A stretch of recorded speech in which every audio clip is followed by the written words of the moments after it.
बिस्मिल्लाहिर्रहमानिर्रहीम। अस्सलाम वालेकुम। Welcome to Safinaz kitchen. Like करें सफ़ीनाज़ किचन यूट्यूब चैनल को, साथ में घंटी के बटन को क्लिक करें और पाएँ डेली अपडेट्स। आज मैं आपसे शेयर कर रही हूँ बहुत ही कम वक्त में बहुत ही मज़ेदार बनने वाली खीर। पकवान सेंटर में इसी तरह से खीर तैयार की जाती है। तो चलिए बनाना स्टार्ट करते हैं। यहाँ मैंने 1 kg दूध के लिए 4 टेबलस्पून चावल लिए थे और इसे 10 मिनट पहले भिगो लिया था और उसके बाद मैंने इसे हाथ से ही दरदरा सा कर लिया है।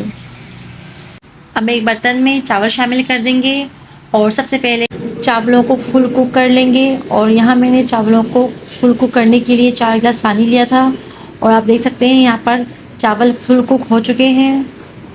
यहाँ मैंने खीर के लिए 1 kg फुल क्रीम मिल्क लिया है। अब आप इस चावलों में शामिल कर दें और इसे अच्छे से पकने दें। खीर को तकरीबन आप 20 मिनट मज़ीद पका लें और जब 20 मिनट गुजर जाएँ तो आप इसमें खोए का पेड़ा शामिल कर दें। यहाँ मैंने खोए के 2 पेड़े लिए हैं और इसे इस अंदाज़ में पीसेस में कट कर लिया है जैसे कि आप देख सकते हैं, और आप खीर में शामिल कर दें और इसे अच्छे से मिक्स कर लें। जब दूध में खोए का पेड़ा बिल्कुल मेल्ट हो जाए तभी हम इसमें चीनी शामिल करेंगे। यहाँ मैंने 1 kg दूध के लिए हाफ़ कप चीनी ली है। आप चीनी अपने टेस्ट के मुताबिक कम या ज़्यादा कर सकते हैं और मज़ीद 10 मिनट और पकाएं चीनी डालने के बाद। तो आप देख सकते हैं यहाँ पर खीर डन है और ये खीर बहुत ही मज़ेदार बनती है। आप इस तरह से घर में ज़रूर ट्राई कीजिएगा। और मैंने यहाँ पर खीर के साथ पूरियाँ भी बनाई हैं।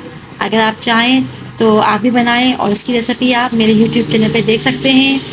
अगर आपको मेरी वीडियो अच्छी लगे तो लाइक करें, कमेंट करें, दुआओं में याद रखें और आप लोगों का बहुत बहुत शुक्रिया सब्सक्राइब करने का। अल्लाह हाफिज़।